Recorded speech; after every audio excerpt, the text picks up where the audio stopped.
আসসালামু আলাইকুম বন্ধুরা, কেমন আছেন সবাই? আশা করি ভালো আছেন। তো গত কালকের ক্লাসে আমরা স্বরবর্ণ শিখছিলাম 10টি। আজকে ব্যঞ্জনবর্ণ শেখাবো। কারণ কি, মূল স্বরবর্ণ আর মূল ব্যঞ্জনবর্ণ, মূল স্বরবর্ণ 10টি আর মূল ব্যঞ্জনবর্ণ 14টি। এই দুইটা আগে শেখা হোক, তারপরে সংযুক্ত স্বরবর্ণ 11টি, এটা পরে, সংযুক্ত ব্যঞ্জনবর্ণ 5টি, এটা পরে। আগে মূলগুলো আমরা শিখে নিই। তো সেই হিসাব অনুযায়ী আজকে আমরা ব্যঞ্জনবর্ণ শিখব। ব্যঞ্জনবর্ণ কোরিয়ান ভাষার 14টি। তবে আজকের ক্লাসটা আর একটু বেশি মনোযোগ দিয়েন, কারণ আজকে অনেক কিছুই খুব টেকনিক্যালিভাবে শেখাবো। আর এগুলো একবার যদি আপনার ভেতরে ঢুকে যায়, মাথার ভেতরে, তাহলে জীবন আর বের হবে না। আর তখনই আপনার দ্বারাই কোরিয়ান ভাষাটা শেখা খুব সহজ হবে। তো আসুন আমরা ব্যঞ্জনবর্ণগুলো শিখি।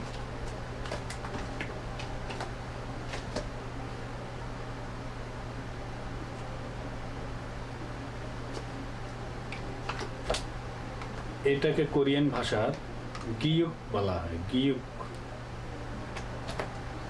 বাংলা ভাষা দিয়ে লিখতে গেলে এইরকম।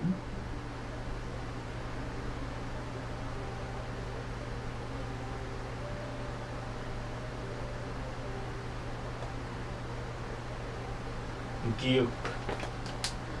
আপনাদেরকে গতকালকে স্বরবর্ণের সময় বলেছিলাম যে এটা দিয়ে আমরা কি করি, একটা বর্ণের সাউন্ড ভ্যালুর পার্সেন্টেজ কমাই। সেটা হতে পারে 30%, হতে পারে 50% বা 70%, এরকম সাউন্ড ভ্যালু কমায়। তো এখানে 29টা বা টুডা গিয়ক, এখানে 29টা হাফ করলাম আমরা, একটু শর্ট করতে হবে। এই উর কাজ হচ্ছে বর্ণকে শর্ট করা। সেই ক্ষেত্রে এই কোরিয়ান ভাষার ব্যঞ্জনবর্ণটির নাম হচ্ছে গিয়ক। গিয়কের 29টা একটু শর্ট হবে।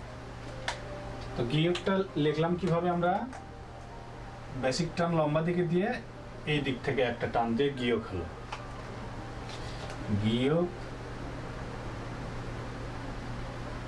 এটা হলো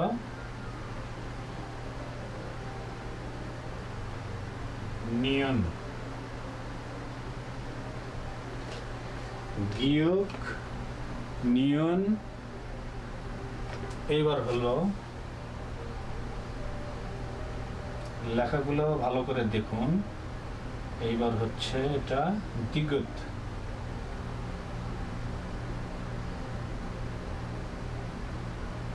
দিগত। প্রত্যেক মাঝখানের বর্ণগুলা শর্ট হবে।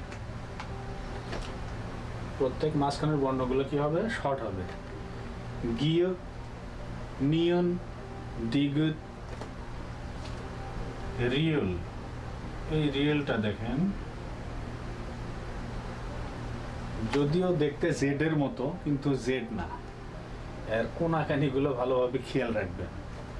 প্রথমে আড়াআড়ি এক টান, তারপরে ছোট্ট লম্বা এক টান, আবার আড়াআড়ি এক টান, আবার লম্বা এক টান, আবার আড়াআড়ি এক টান। এটা এখন সেজং মহারাজার সেই প্রাকৃতিক তথ্য অনুযায়ী বলতে গেলে ভূমি, আকাশ, ভূমি, আকাশ, ভূমি। এইভাবে যদি আপনাদেরকে বলি, মাথা পেঁয়াজ লাগে, অস্থির হয়ে যাবেন। অতএব ওগুলো না, রিয়েলটা এইভাবে লিখবেন। তারপরে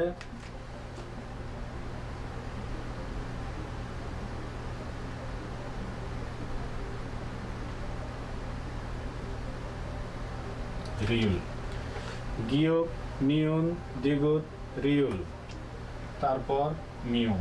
মিয়মটা খুব সোজা, 4 কোণার একটা বক্স।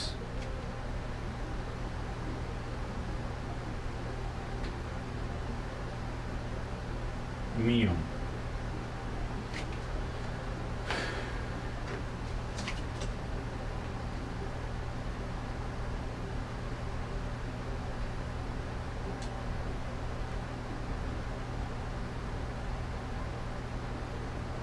এটা বিয়োগ। গিয়োগ, নিয়ন, দ্বিগত, রিয়ল, নিয়ম, বিয়োগ। তারপরে আসেন সিয়ত। এটা একটু আড়াআড়ি টান হবে তেরসে দিকে, তারপরে এখান থেকে এই দিকে।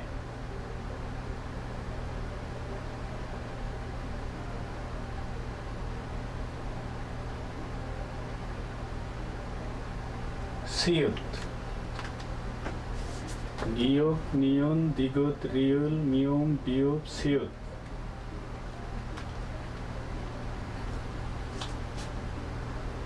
সিয়তটাই এখানে আবার হবে এইভাবে, সিয়ত ওপরে একটা, তাহলে এইটা হয়ে যাবে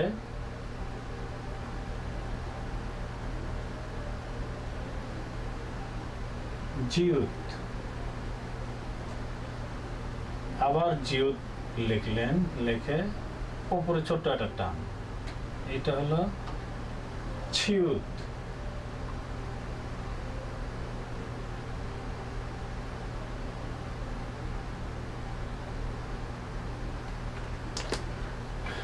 এখানে একজন এক একভাবে আপনাদেরকে বর্ণের সঙ্গে পরিচিত করে দেবে, মানে শেখানোর পদ্ধতিটা একজনের এক রকম। তো এই জায়গাতে অনেকেই এরকম চয়েস দেবে না, কিন্তু কোরিয়াতে আসার পরে বা লিসেনিংয়ে যখন যাবেন তখন আপনাদের চয়েস হয় উচ্চারিত করতে হবে, তা না হলে লিসেনিংয়ে ধরা খাবেন, দ্বিতীয়ত কোরিয়াতে সেও কথা বলতে সমস্যা হয়ে যাবে, বুঝতেও পারবেন না, বুঝাতেও পারবেন না। এটা শুধু ছ না, এটা চয়েস ছ।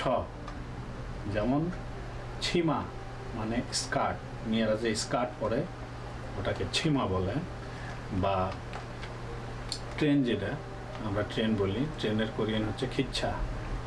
এই যে ছা, এই চয়েস এইটা শেখার সময় আপনাকে খেয়াল রাখতে হবে যে এটা স্রেফ আর এইটা চয়েস আর এইটা বুরকের জ। আচ্ছা, সেগুলো পরে দেখাচ্ছি, আগে সব মানে আপনারা ব্যঞ্জন বর্ণগুলোর সঙ্গে পরিচিত হয়ে নেন। গিয়ক, নিয়ন, দ্বিগত, রিয়ল, মিয়ম, বিয়োগ, সিয়ত, জিয়ত, ছিয়ত,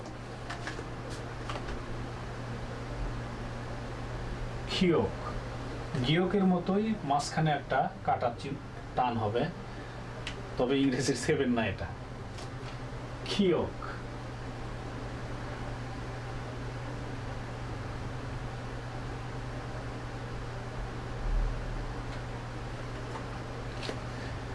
খিয়ক। তারপর ইংরেজির ই, এইটা এটা থিয়ত। এরপরে হচ্ছে এরকম দেখা না করে দিয়ে আপনাদেরকে সহজ করে দিই। সোজা দুটো টান দিবেন, পাতাল দিকে দুটো টান দিবেন, এই হচ্ছে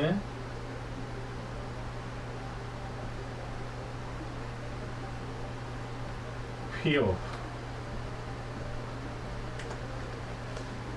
ফিও। তারপরে দেখেন পাতাল দিকে এক টান, নিচে এক শূন্য, ওপরে এক টান, এটা হিয়ত। আর শুধু শূন্য, এটা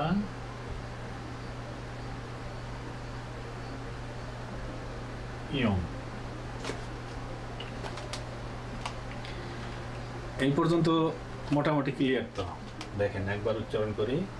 গিয়ক, নিয়ন, দ্বিগত, রিয়ল, মিয়ম, বিয়োগ, সিয়ত, জিয়ত, ছিয়ত, খিয়ক, থিয়ত, ফিয়ক, হিয়ত, ইয়ং।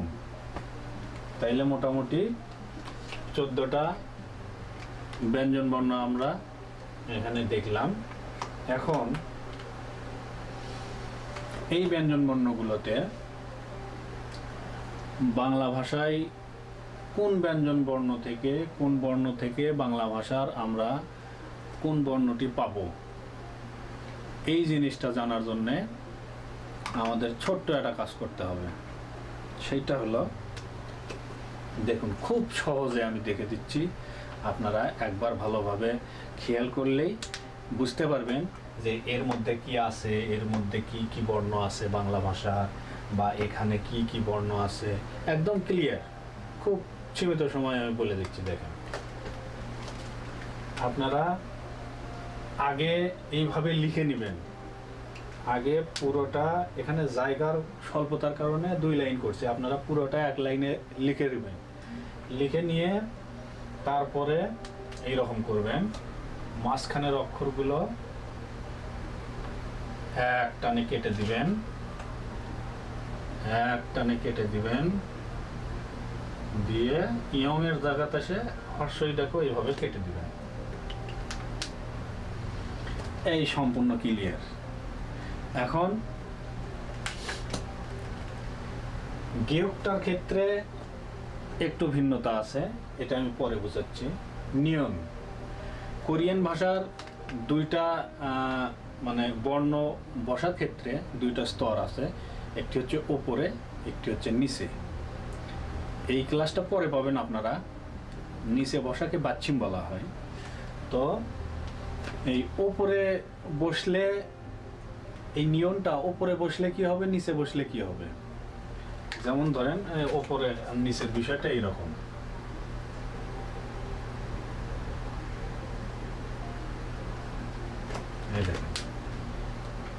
এই যে মিয়মটা উপরে বসছে, তারপরে আতে আকার দিয়েছে, আর রেওলটা নিচে বসে, রেওলে ল, মুয়া আকার আর ল, মাল, মাল মানে কথা, আর উল্টো পাল্টা ভাবেন না।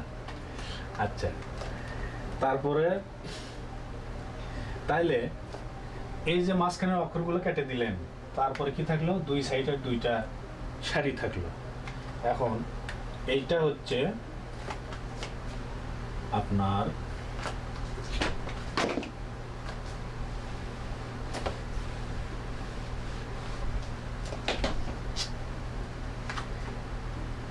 বাম সাইডেরটা হচ্ছে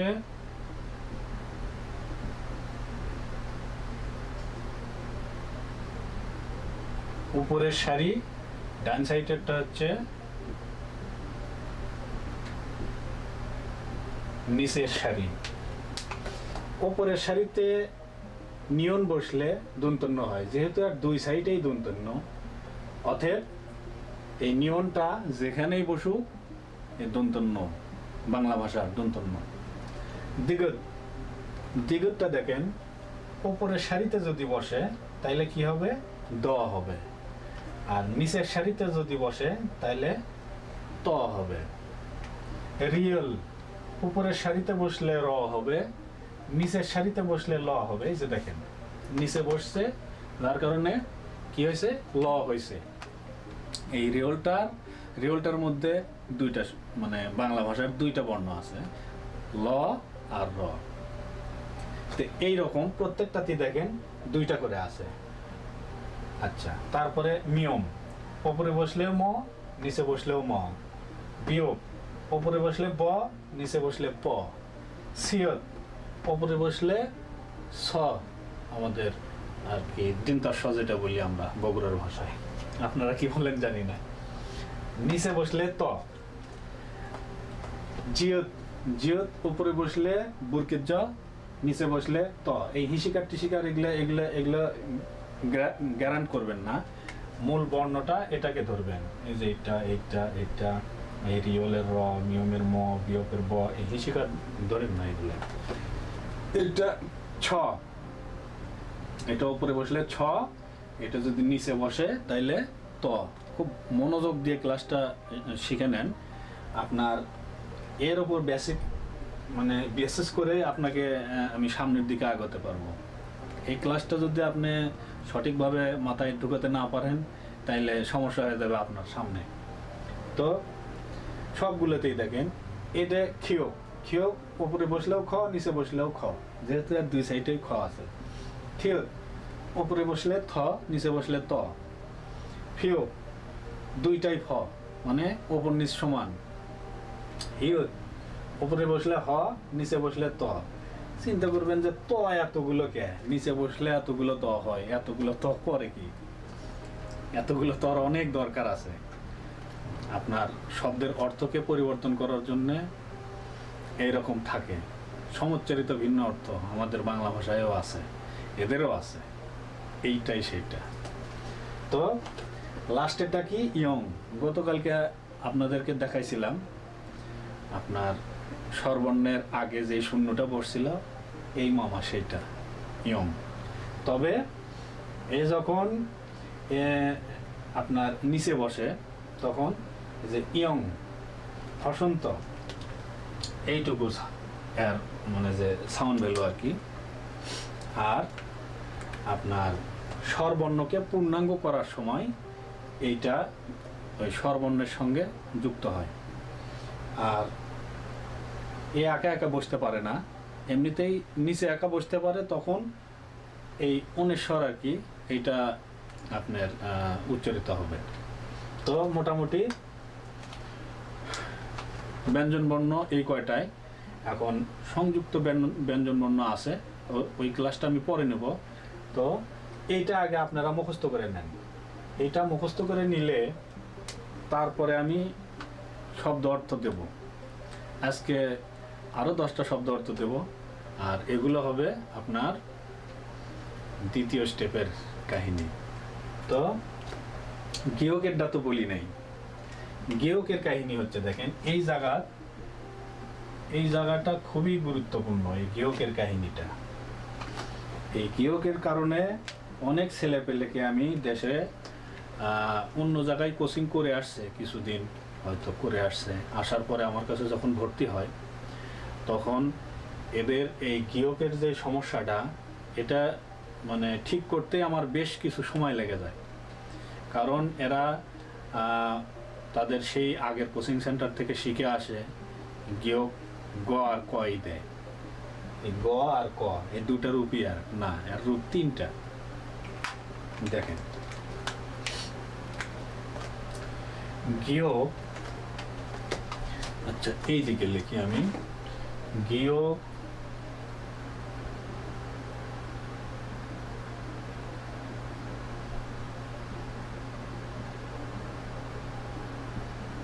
উপরে বসলে,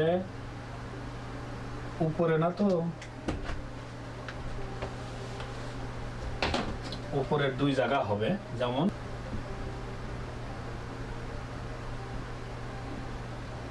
শব্দের প্রথমে বসলে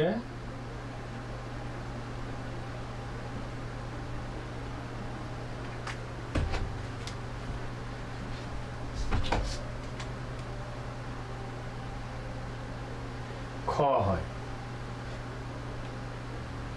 শব্দের পরে বসলে গ হয়, শব্দের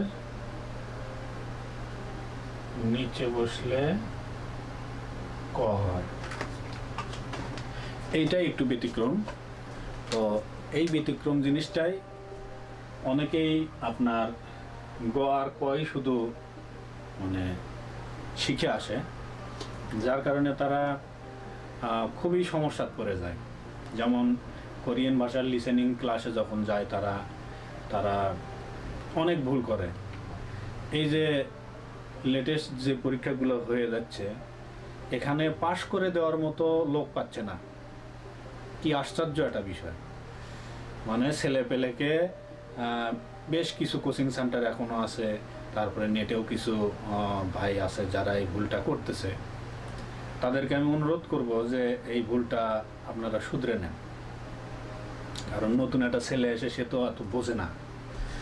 আপনি গ আর কই শুধু যদি তাকে শিখান, আপনি কোরিয়াতে অনেকে আসেন, অনেকে আসবেন, বা অনেকেই লিসেনিং শোনেন, গবেষণা করে দেখেন যে খাজি মানে বেগুন, ওটাকে কখনো গাজি বলবে না ওরা।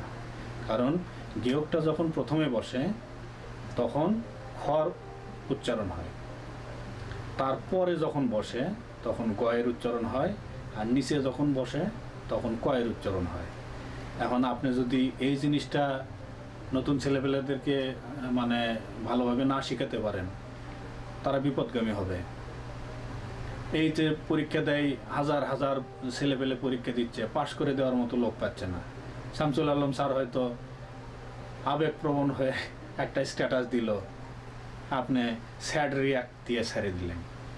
আপনার কারণেই যে এগুলো হলো, আপনার কারণেই 500 জন ছেলেপেলে যে এই সমস্যায় ভুগলো, তারা ফেল করলো, এটা আপনার খেয়ালই করলেন না আপনি। কারণ লিসেনিংয়ে যে আপনার কারণে দেখবেন যে অন্তত 10 জন ছাত্র 10টা প্রশ্ন ভুল করে ঠিক আসলো। উচ্চারণটা যদি সঠিকভাবে না শিখান, তাহলে লিসেনিংয়ের যে তারা পাস করতে পারবে না। তো আমি অনুরোধ করব ভাইদেরকে যে ছোটোখাটো বিষয়গুলো আপনারা একটু ভালোভাবে শিখায়েন। এর উদাহরণ দেখেন।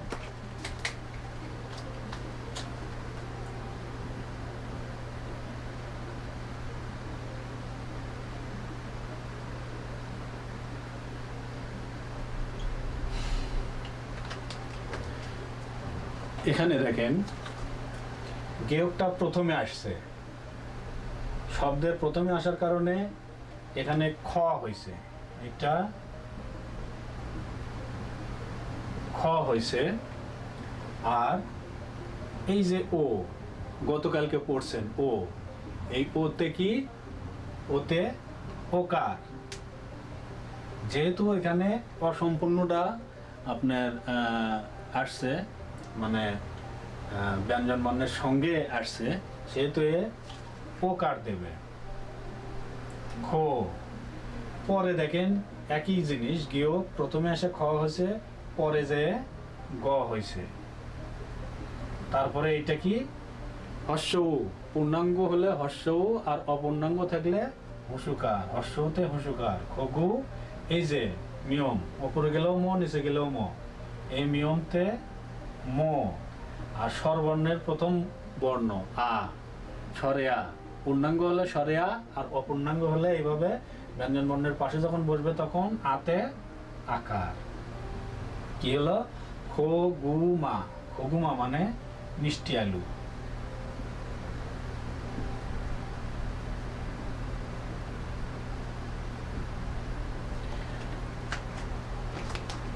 এই হলো গড় কাহিনী। আর যদি এইরকম গড়ার নিচে বসে, আপনাদেরকে নিচে বসাটাও দেখাই।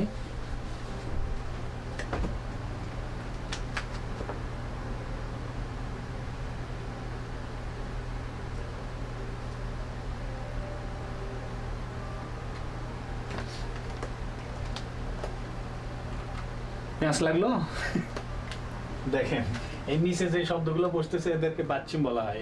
এই ক্লাস পরে হবে, জাস্ট বোঝানোর ক্ষেত্রে আপনাদেরকে দিচ্ছি। এই যে দেখেন এটা কি, এই যে হেয়ত, যেহেতু এই যে উপরের সারিতে আছে, হেয়ত যেহেতু উপরের সারিতে আছে, তাহলে কি হলো হ। তারপরে দেখেন ডান পাশে কি, আকার, হয়া আকারে হা। তারপরে দেখেন নিচে কি, দন্তন্য, এই যে উপরে বসলেও দন্তন্য, নিচে বসলেও দন্তন্য, তাহলে কি হলো হান। তারপরে গিয় প্রথম বর্ণের পরে বসলে গ। এই যে দেখেন হুসুকার, এই যে উ, হর্ষতে হুসুকার, তাহলে হান গ হর্ষকে গু। আর নিচে দেখেন গিয়ক নিচে বসলে কি হয়, ক হয়। এই সেই ক, হানগুক। হানগুক মানে কোরিয়া। এই হচ্ছে গেয়কের কাহিনী। এই গেয়কের সম্পর্কে আর কিছু বলার নেই, এইটুকুই। তো আপনারা জাস্ট এইটুকুই খুব ভালোভাবে মনোযোগ দিয়ে মুখস্থ করেন। এই ইয়েগুলো আপনার বর্ণগুলা মুখস্থ করবেন। তবে আমি জায়গার স্বল্পতার কারণে 2 সারি করছি, আপনারা বোঝার স্বার্থে 1 সারিতে লিখবেন, লিখে এইরকম একটানে কাটবেন, কাটলেই দুই সাইডে যা থাকে বাম সাইডেরটা ওপর সারিতে বসলে বসবে, আর নিচের সারিতে বসলে ডান সাইডেরটা। এই জিনিসগুলো একবারই আপনি বুঝতে পারবেন, তবে তার প্রথমে আপনার এর নামটা মুখস্থ করতে হবে। নামটা মুখস্থ করলে আপনি অটোমেটিক বুঝতে পারবেন। যেমন এর নাম হচ্ছে রিওল, তাহলে প্রথমে র আছে, পরে ল আছে, তাইলে উপরে বসলে রিওলের র হবে, নিচে বসলে ল হবে। এটা আপনি তখন মানে খুব দ্রুত বুঝতে পারবেন। আর এখন আমি এটা তো আপনারা বাড়িতে মুখস্থ করবেন। বাড়িতে প্রথমে এগুলো মুখস্থ করার পরে আমি যেই শব্দ অর্থ এখন দেব, সেই শব্দ অর্থগুলো আপনারা তখন অটোমেটিক বুঝতে পারবেন। তারপরেও যদি সমস্যা হয় আপনারা নিচে কমেন্ট করবেন, আমার এই ভিডিওর নিচে ডিসক্রিপশন বক্সে কমেন্ট করবেন। আমি পারতাম বাংলা ভাষা দিয়ে আপনার ওটার নিচে দিয়ে কোরিয়ানের নিচ দিয়ে বাংলা লিখে দিতে, কিন্তু লিখে দিচ্ছি না। এই জন্যে আপনাদেরকে ব্রেন খাটানোর জায়গা দিতে হবে। আমি এই যে মাঝে মধ্যেই ক্লাসে দেখবেন ছোট ছোট কথা বলবো, তারপরে কোরিয়ান কালচার সম্পর্কে বা সার্কুলার বা আপনার লোক নিয়োগ, বিভিন্ন বিষয় নিয়ে কথাবার্তা টুকটাক বলবো। এর দুটা কারণ। প্রথমত হচ্ছে আপনাদেরকে অনেক কিছু জানাবো, দ্বিতীয়ত হচ্ছে 1 মিনিট আগে আপনাকে যেই বিষয়টা আমি শিখালাম ওখান থেকে আপনার ব্রেনটাকে কনভার্ট করার জন্য আমি চেষ্টা করব। তবে আপনার চেষ্টা থাকবে আমার কথা শুনবেন, প্লাস 1 মিনিট আগে যেই বিষয়টা আমি শিখালাম ওখান থেকে যাতে আপনার ব্রেন সরে না যায়। এই টানা হ্যাঁচড়ার মাধ্যমে আপনার ভেতরে অটোমেটিক ওই বিষয়গুলো ইনস্টল হয়ে যাবে। এটাই হচ্ছে মূল উদ্দেশ্য। তো এখন আমি এখানে রাখতেছি, এরপরে আমি শব্দ অর্থ দিচ্ছি।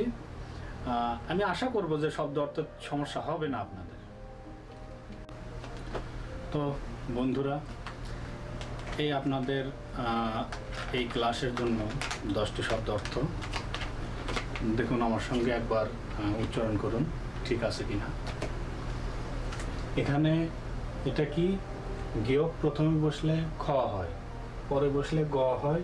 এই কারণে খ আকারে খো, গ হসুকারে গু, মুয়া আকারে মা, খগুমা মানে মিষ্টি আলু। আমি বাংলা ভাষায় বোঝাচ্ছি একেবারেই বাংলার মতো করে। আপনারা বেশি চাপ নেবেন না, এগুলো বাংলা অক্ষর হিসেবেই নিজের মধ্যে ধারণা পোষণ করুন, তাহলেই বুঝতে পারবেন যে এগুলো আসলে এত কঠিন কিছু না। এইটা হচ্ছে পূর্ণাঙ্গ স্বরবর্ণ, পূর্ণাঙ্গ স্বরবর্ণর ও। এইটা হচ্ছে হিওর, হিওর। আর এইটা হচ্ছে হুসুকার, তাহলে ও হ হুসুকারে হু, ওহু, ওহু মানে বিকেল। অ পূর্ণাঙ্গ অ, স্বরে অ, বুরকুজ্জ। আর এটা একার, একার এটা পাননি আপনারা, এটা হচ্ছে সংযুক্ত স্বরবর্ণ। একটা দিলাম আমি, মনে রাখেন এটা আর কি। তো এটা হলো একার, অ বুরকুজ্জ একারে যে, অ যে, অজে মানে গতকাল। মু তারপরে অ, তাহলে কি হলো, মুটাকে মোটা করলো, কি হলো ম। র হিসিকারে রি, মরি। এগুলো সব বাংলা মনে করেন এখন। স, ছয় আকারে সা, বুরকুজ্জয় আকারে যা, সাজা, সাজা মানে সিংহ। সরেয়া, বর পরে অ, তাহলে কি হলো ব। তাহলে আ সরেয়া ব, বুরকুজ্জ হিসেবে জি, আ ব জি মানে বাবা।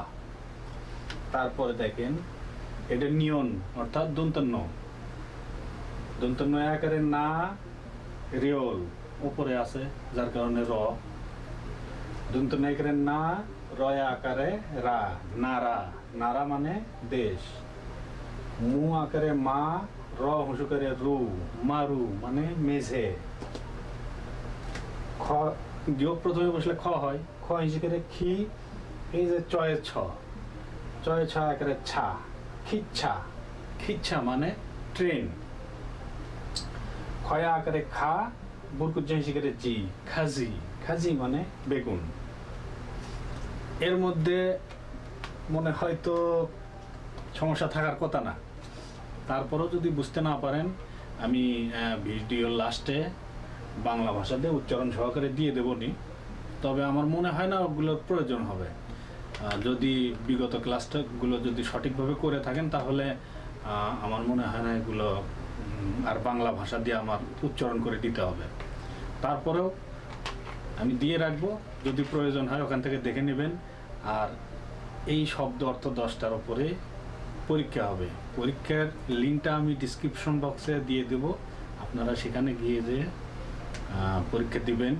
এবং কে কত পান প্রথমবার পরীক্ষা দিয়ে, মানে প্রথমে পরীক্ষা দিয়ে কে কত পান সত্যি করে আমার কাছে কমেন্ট করে জানাবেন। ঠিক আছে? ওকে, ততক্ষণের জন্য ভালো থাকুন, সুস্থ থাকুন, খোদা হাফেজ।